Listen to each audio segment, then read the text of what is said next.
राधे राधे प्रभु जी, आप सबको राधे राधे। आप सभी अच्छे होंगे, प्रसन्न होंगे, स्वस्थ होंगे। आप सभी का मेरे यूट्यूब चैनल पे हार्दिक अभिनंदन है, सबका स्वागत है। आपके लिए आज मैं बहुत ही सुंदर प्रसंग को लेकर के आपके सामने प्रस्तुत हुआ। प्रसंग है कि महाभारत युद्ध समाप्त होने के उपरांत यदुवंशियों का जो नाश हुआ वो कैसे हुआ, क्या कारण था संपूर्ण यदुवंशियों का नाश हो गया। यही इसके ऊपर ये आधारित प्रसंग है। आपने सुना भी है, पढ़ा भी है कि भगवान श्री कृष्णा की 16,108 रानियाँ हुई, जिनमें 8 रानियाँ जो महत्वपूर्ण थी और दूसरे नंबर की जो रानी थी वो थी जामवंती। और भगवान श्री कृष्ण और जामवंती के जो सबसे बड़े पुत्र थे, ज्येष्ठ पुत्र थे, वो थे सांब।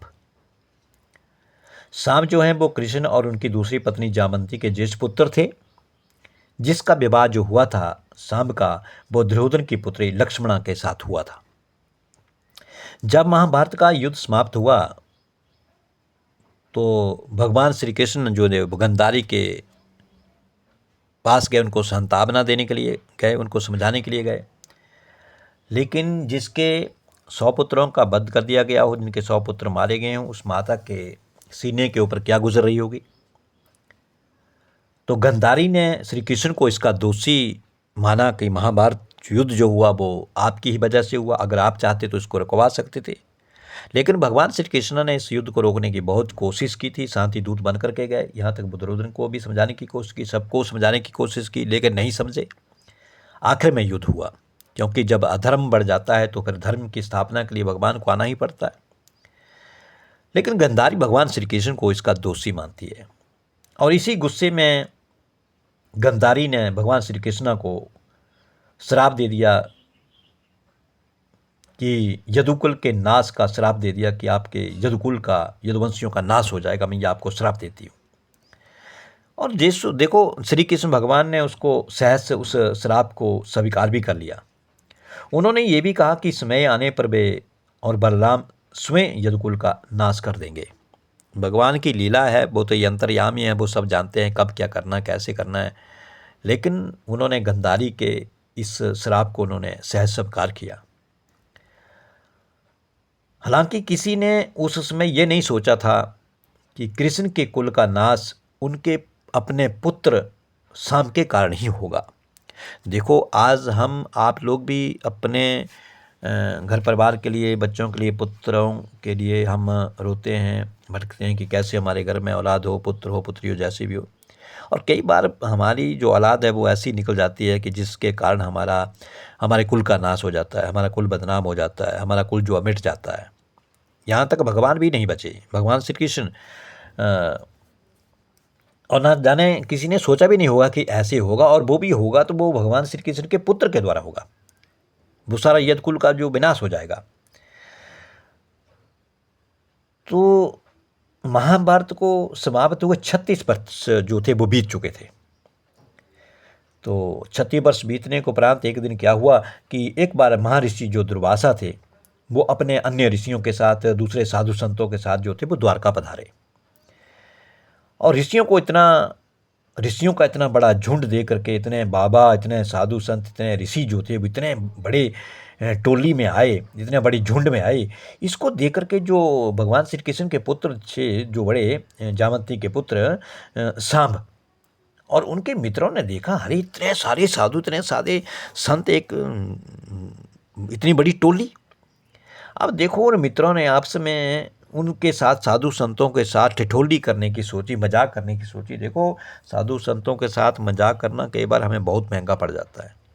हमारे आपके आंगन द्वार में, दरवाजे के ऊपर भी साधु संत आ जाते हैं। कई बार हम उनको डांट करके, फटकार करके हम उनको भगा देते हैं, लेकिन ऐसा नहीं करना है। आपका अगर देने का भाव नहीं है तो मत दीजिए, लेकिन उनको प्रणाम कीजिए, राम राम कीजिए, कैसे भी राधे राधे बोलिए, जैसे जलपान जैसे होता है उनको करवाइए आप, और उनको आप विदाई दे दो। लेकिन उल्टा सीधा बोल करके कपड़ों के भीतर वो कैसे हैं, कैसे नहीं, हम तो केवल उनके रूप को देख करके, उनके बाहरी वस्त्रों को देख करके हम उनको प्रणाम करते हैं, भागवत वस्त्रों को देखकर प्रणाम करते हैं। तो हमें वैसे कर देना चाहिए। साधु संतों के साथ मजाक करेंगे, ठिठोली करेंगे, ना जाने कब क्या हो जाएगा, ये कोई नहीं जानता है। अब उस शाम के मित्रों ने, सखों ने सबने मिल करके उन साधु संतों के साथ ठिठोली करने की बात सोची मन के भीतर कि मजाक करते हैं साधु संतों के साथ। तो उन्होंने सबने मिलकर क्या किया, जो शाम थे जामवंती के पुत्र, उनको एक स्त्री बना दिया, स्त्रियों के वस्त्र पहना दिए, उनके पूरे हाव भाव जो थे जैसे पूरे एक औरत के जो होते हैं उस तरह से उसको सजा करके शाम को लेकर के चले गए। उसका मुख जो था वो ढक दिया, घूंघट डाल दिया शाम के सिर के ऊपर, और मुख ढक करके महर्षि दुर्वासा जी के पास, साधु संतों के पास चले गए। अब उन्होंने महर्षि को प्रणाम किया, साधु संतों को प्रणाम किया, और साथ में ये कहा कि हे महर्षि, हमारी ये जो सखी है जिसको वो औरत बना करके ले गए थे, ये हमारी जो सखी है ना, ये गर्भवती है, ये पेट से है। तो आप लोग तो सर्वज्ञानी हैं, सब कुछ जानते हैं, अभी अंतर्यामी हैं, साधु संत हैं, आप ऋषि हैं, हर एक बात को जानने वाले हैं। तो अतः आप भविष्यवाणी करके ये बताइए कि इसके पेट में, इसके प्रसव में पुत्र होगा या पुत्री होगी, ये आप बताइए। अब इतनी बात जब उन शाम के सखाओं ने, मित्रों ने ये बात साधु संतों के साथ की, तो प्रभु साधु संत तो सब जानते हैं, अरे हमारे दिल की बात को जानने वाले हैं। जिस तरह प्रभु हमारे हर एक बात को समझने वाले, जानने वाले, हमारे दिल की बात को जानने वाले हैं, उसी तरह साधु संत भी हमारे बातों को जानने वाले हैं कि ये कौन से भाव से हमारे पास आए हैं, वो सब जानते हैं। अब जब उन सखों ने उस शाम के बारे में ऐसा प्रश्न कर दिया कि इसके गर्भ से पुत्र होगा या पुत्री होगी, तो साधु संतों को ज्ञात हो गया कि ये हमारे साथ परिहास कर रहे हैं, ये हमारे साथ ठिठोली कर रहे हैं। इस प्रकार के प्रयास से सभी ऋषि जो थे बड़े दुखी हुए, बड़े दुख हुआ कि हमारी परीक्षा ले रहे हैं। किंतु इसे बालकों का एक बचपना समझ करके कुछ साधु संतों ने कुछ नहीं कहा कि ये बच्चे हैं, इनका बचपना है, अगर बच्चे ठिठोली ना करें, बच्चे हंसी मजाक ना करें तो कौन इनको बच्चे कहे। लेकिन दूसरी तरफ जो दुर्वासा ऋषि हैं उनके बारे में आपने सुना भी होगा और पढ़ा भी होगा कि दुर्वासा ऋषि के तो जीभ की नोक के ऊपर हर समय गुस्सा रहता ही रहता है, ना जाने कब श्राप दे दें। हम हर कोई दुर्वासा ऋषि से जो है वो डरता है, उनके सम्मुख जाने से डरता है, उनके साथ कोई ऐसी वार्तालाप नहीं करता है जिससे दुर्वासा ऋषि का जो क्रोध जो है वो जागृत हो जाए। लेकिन दुर्वासा अपने क्रोध के ऊपर नियंत्रण नहीं रख सके, वो गुस्से के ऊपर नियंत्रण नहीं रख सके।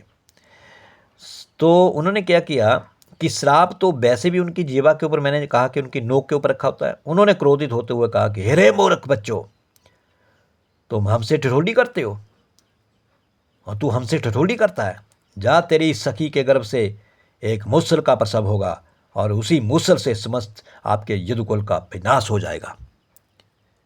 अब जैसे ही दुर्वासा ऋषि ने ये श्राप दिया, सारे के सारे बच्चे जो थे वो डर गए, घबरा गए, और महर्षि दुर्वासा का ये श्राप सुन करके सभी लोग जो थे भय के मारे वहाँ से भाग गए। अब बच्चों को ज्ञात हुआ कि दुर्वासा ऋषि का ये श्राप जो है वो अवश्य फलेगा फूलेगा, हमने बहुत बड़ी गलती कर दी, बहुत बड़ी भूल कर दी। वहाँ से भाग गए। अभी वे थोड़ी ही दूर पर गए थे, अभी तक वो अपने घर नहीं पहुँचे थे कि जो शाम जो था वो स्त्री रूप में जो बनाया गया था उस शाम को, उसके पेट में प्रसव पीड़ा शुरू हो गई। जिस तरह एक गर्भिणी औरत के गर्भ में जब बच्चा होता है और उस बच्चे का समय जब पैदा होने का होता है, जब जो पीड़ा उस औरत को उठती है, वही आज उस शाम के पेट में, उस प्रसव में पीड़ा उठ गई। और थोड़ी ही देर में उस सांप ने मार्ग के भीतर एक बड़े से एक विशाल मूसल को उत्पन्न कर दिया, जो लोहे का बड़ा सा मूसल था। अब जो सभी सखा थे वो सभी अत्यंत भयभीत हो गए। उस मूसल को लेकर के श्री कृष्ण के पास पहुँचे। देखो, जब हमें किसी प्रकार की मुसीबत आती है, संकट आती है, तो हमें भगवान के पास जाना चाहिए, उस प्रभु के पास जाना चाहिए।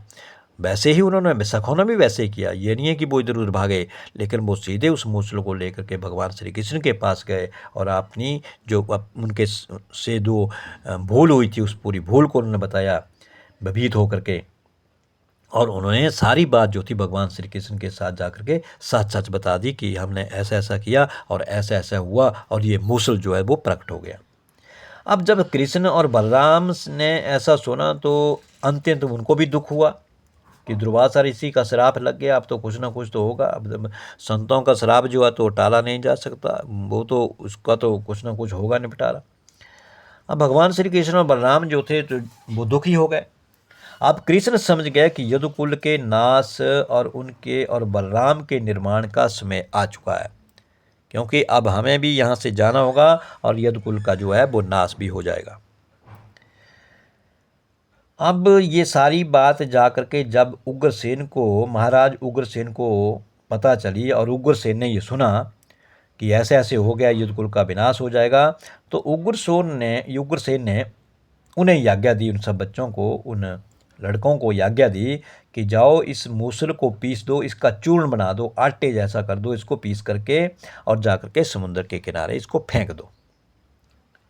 अब उन सभी बालकों ने उस मूसल को बारीक महीन करके पीस दिया और जो उसका चूर्ण बना, जा करके उग्रसेन के कहने से उन्होंने उस जा करके समुद्र के किनारे उसको फेंक दिया कि किसी प्रकार का कोई खतरा ना हो। अब बात आई गई हो गई, सब इस बात को भूल गए। लेकिन प्रभु जी हुआ क्या? लेकिन कृष्ण तो जानते थे, ये सब जानते थे, किंतु उन्होंने कुछ नहीं कहा, वो खामोश रहे। अब उग्रसेन की आज्ञा अनुसार उस मूसल का चूर्ण बना करके समुद्र किनारे तो फेंकवा दिया गया। अब बात आई गई हो गई, सब कुछ खत्म हो गया। लेकिन हुआ क्या कि उस चूर्ण से मनुष्यों के बराबर की लंबाई का बड़ा बड़ा घास उत्पन्न हो गया, जिसे हम अपनी भाषा में इधर काई भी कहते हैं। काई जैसे घास जो थी वो उग गई। और क्या हुआ कि थोड़े दिनों में लोग इस बात को भूल गए। लोगों ने तो यही समझा कि वो घास है, काई है। लेकिन कुछ समय बाद प्रभास तीर्थ कि उत्सव हेतु समस्त जो यदुवंशी थे समुद्र के किनारे इकट्ठा हो गए। प्रवास उस तीर्थ में इकट्ठे हो गए, स्नान के लिए गए। वहाँ पर वो मेला, जैसे वो हम आप लोग जाते हैं तीर्थों में स्नान करने के लिए, सभी लोग इकट्ठे, जैसे कुंभ होता है उसमें हम आप लोग स्नान करने के लिए जाते हैं, वैसे भी उस प्रवास तीर्थ में स्नान हेतु, उत्सव मनाने हेतु वो सभी यदुवंशी इकट्ठे होकर के वहाँ चले गए। लेकिन वहाँ पर जाने के उपरांत क्या हुआ, जैसे हमारा खान पान होता है तो वहाँ पर कुछ यदुवंशी जो थे वो मित्रगण जो थे सब भोजन के साथ साथ मदिरा पान भी करने लगे, शराब को पीने लगे। और आपने भागवत महापुराण में ये प्रसंग भी सुना होगा कि जब कलयुग का आगमन हुआ था और राजा परीक्षित ने उसको वहाँ से जाने की के लिए कहा था, तो कलयुग ने कहा था कि मुझे कोई तो स्थान मुझे रहने को दो। तो पहला स्थान कलयुग ने मंदिरा स्थान उन्होंने, राजा परीक्षित ने उनको दिया था, जहाँ पर शराब पी जाएगी वहाँ पे कलयुग का आगमन होगा। और आज वो वही यदुवंशी जो हैं वो वहाँ पर वो समुद्र के किनारे प्रभात तीर्थ में वहाँ बैठ करके वो मदिरा पान करने लगे। अब जहाँ पर शराब पिया जाएगा, मदिरा पिया जाएगा, ये वहाँ पे तो फिर कलयुग का आगमन तो होगा, ये कलयुग का कहना है। और वहाँ पर किसी बात को लेकर के उनमें यदुवंशियों में आपस में वाद विवाद शुरू हो गया। अब जब वाद विवाद हो गया शुरू, तो भगवान कृष्ण और बलराम ने उनको बहुत समझाने की कोशिश की। देखो भगवान समझा रहे हैं, लेकिन शराबी कहाँ समझने वाला है। वो कहता हूँ नहीं मैं हूँ, दूसरा कहता है नहीं मैं हूँ, ऐसे इसने ऐसे क्यों कहा, ऐसे ऐसी बातें होने लग पड़ी। अब कृष्ण और बलराम ने उन्हें बहुत समझाने की कोशिश की, किंतु किसी ने उनकी एक ना सुनी। अब दोनों समझ गए भगवान श्री कृष्ण की अब दैव योग आ चुका है, अब जो होना है वो तो होकर रहेगा। इसी कारण दोनों भगवान कृष्ण और बलराम जो थे दोनों उस भीड़ से अलग हो गए और जाकर के दूर बैठ गए। अब शराब के नशे में क्या हुआ, जो सत्यकी थे उन्होंने कृतवर्मा का मजाक उड़ाते हुए कह दिया, सत्यकी ने कृतवर्मा का मजाक उड़ाते ही कह दिया, देखो ये है वो महानुभाव जो महाभारत में के युद्ध में कौरवों की ओर से लड़े थे। अब कृतवर्मा का मजाक उड़ा दिया। अब कृतवर्मा का जब मजाक उड़ा दिया तो फिर शराबी लोग अगर एक दूसरे का मजाक उड़ाने शुरू करेंगे तो वाद विवाद तो शुरू हो जाएगा। और तो और देखो यहाँ पर नहीं रुके वो साथी की, उन्होंने और कहना शुरू आगे किया। और तो और देखो ये इतने बड़े महारथी हैं कि इन्होंने कि रात्रि के अंधेरे में छल पूर्वक इन्होंने पांडवों के वध में अश्वत्थामा का साथ दिया। क्योंकि जब दुर्योधन जख्मी हो गया था तो दुर्योधन के मित्र अश्वत्थामा थे, तो उनके कहने से वो अश्वत्थामा पांडवों का वध करने के लिए रात्रि को चले गए और इसका साथ भी इस कृतवर्मा ने दिया था। ये वो है महारथी। इस पर भी आज ये निर्जल बैठा हुआ है, यहाँ पे बड़े मजे में बैठा हुआ है, मस्त होकर के बैठा हुआ है, पांडवों के पुत्रों का वध करवा दिया इसने। अब निर्जल की भांति यहाँ हमारे समक्ष बैठे हैं। आप इतनी बात कहनी थी प्रभु जी कि सात्यकी के इस प्रकार कहने पर वहाँ उपस्थित यादव जो थे कृतवर्मा पर हंसने लग पड़े, और जब मजाक हुआ तो हंसने लग पड़े। ऐसा देख करके कृतवर्मा स्वयं को अत्यंत अपमानित महसूस करने लगे। अब भरी सभा में एक मनुष्य को अपमानित किया जाए तो बड़ा उसे दुख तो होगा। अब जब वो अपने आप को अपमानित से महसूस करने लगे तो उन्होंने क्रोध में कहा, रे कलीब, तू मेरी वीरता की क्या बात करता है? तेरी वीरता भी तो जग जाहिर है। तूने भूश्रवा का छल से वध कर दिया था। भूरी श्रवा थे एक, उनका छल कर दिया था। ये तो कृतवर्मा ने बात कह दी सात्यकी के लिए। अगर ऐसा ना होता तो तू कब का नर्क सिधार गया होता। कृतवर्मा के ऐसा कहने पर अब यादव सात्यकी पर हंसने लगे। अब उसके ऊपर हंसने लग पड़े। लोग तो हंसने वाले समाज में खड़े हैं, वो चारों तरफ खड़े हैं। आपके ऊपर कौन क्या कह रहा है, वो सब मजाक उड़ाएंगे, आपकी हंसी करेंगे। अब पहले तो वो कृतवर्मा के ऊपर हंस रहे थे, अब कृतवर्मा ने सात्यकी के लिए कुछ बातें कहीं तो वो सात्यकी के ऊपर हंसने लग पड़े। तब सात्यकी ने क्रोध में कहा, हे नराधम, वो तू ही है तो जो सत्राजित का वध करना चाहता था। ये सुन करके कि कृतवर्मा उनके पिता का वध करना चाहता था, सत्यभामा रोते रोते कृष्ण के पास पहुंची। अब स्थिति बिगड़ते देख कृष्ण और बलराम तुरंत वहां पहुंचे। अब तो की लड़ाई हो जाएगी, अब तो झगड़ा हो जाएगा। इसी बीच क्रोधित हो कृतवर्मा ने फिर सात्यकी की को धिक्कारते हुए कहा, रे अधम, महाभारत युद्ध के 5वें दिन तेरे समक्ष ही भूरिश्रवा ने तेरे 10 पुत्रों का वध कर डाला था। जो अपने पुत्रों की रक्षा ना कर सका, वो वीरता की बात किस प्रकार से करता, तो अपने पुत्रों को नहीं बचा सका। अब जब इतनी बात कही तो अब वो सात्यकी क्रोधित हो गया। इस प्रकार अपमानित होने पर सात्यकी ने क्रोध में बिना कुछ सोचे समझे अपनी खड्ग से कृतवर्मा का सर जो था वो काट डाला। ले प्रभु, अब कृतवर्मा का सर तो काट डाला। अब कृतवर्मा के इस प्रकार मारे जाने पर वहां पर हाहाकार मच गया। उस प्रभास क्षेत्र में तुरंत ही वहां के सभी जो यादव वीर कृतवर्मा और सात्यकी इन 2 गुटों में बंट गए। सात्यकी का गुट अलग हो गया और कृतवर्मा का जो गुट था वो अलग हो गया। अब 2 गुटों में बंट गए। कृतवर्मा की हत्या पर भोजराज और अंधक कुल के राजा ने सात्यकी पर आक्रमण कर दिया। ऐसा देख करके कृष्ण के पुत्र प्रद्युम्न उन्हें बचाने युद्ध में कूद पड़े। बात ही बात में कृष्ण और बलराम के समक्ष ही वहां यादवों के बीच भयानक युद्ध छिड़ गया। किसी के पास अस्त्र शस्त्र तो थे नहीं, क्योंकि वहां पर खाली गए हुए थे, प्रभात क्षेत्र में गए थे, तीर्थ में गए थे, वहां पे अस्त्र शस्त्र तो थे नहीं। अब ऐसे हाथापाई होने लग पड़ी, लड़ाई शुरू हो गई, दोनों में भयंकर युद्ध छिड़ गया। अब किसी के पास अस्त्र शस्त्र तो थे नहीं। सभी ने वहीं पर जो उस मूसल को पीस करके जो चूर्ण बना करके जिसे समुद्र के किनारे फेंका हुआ था और जो घास के रूप में पैदा हो गया था, जो मनुष्य के बराबर का था, अब क्या हुआ, उस जो उगी हुई घास को उखाड़ उखाड़ करके एक दूसरे को मारना शुरू कर दिया। दुर्वासा ऋषि के श्राप के कारण उन घास से सहस्रों मूसल पैदा हो गए और उसी से सब एक दूसरे का नाश करने लगे। जब कृष्ण और बलराम ने ऐसा देखा तो मारे दुख और क्रोध के स्वयं उसी घास से सबका वध करना आरंभ कर दिया। देखते ही देखते कृष्ण और बलराम को छोड़ करके समस्त यादव कुल का नाश हो गया। यहाँ तक कि कृष्ण और बलराम के सभी पुत्र भी काल को प्राप्त हो गए। इसके बाद दुखी बलराम ने स्वयं जल में समाधि ले ली और कृष्ण अकेले वन में जाकर के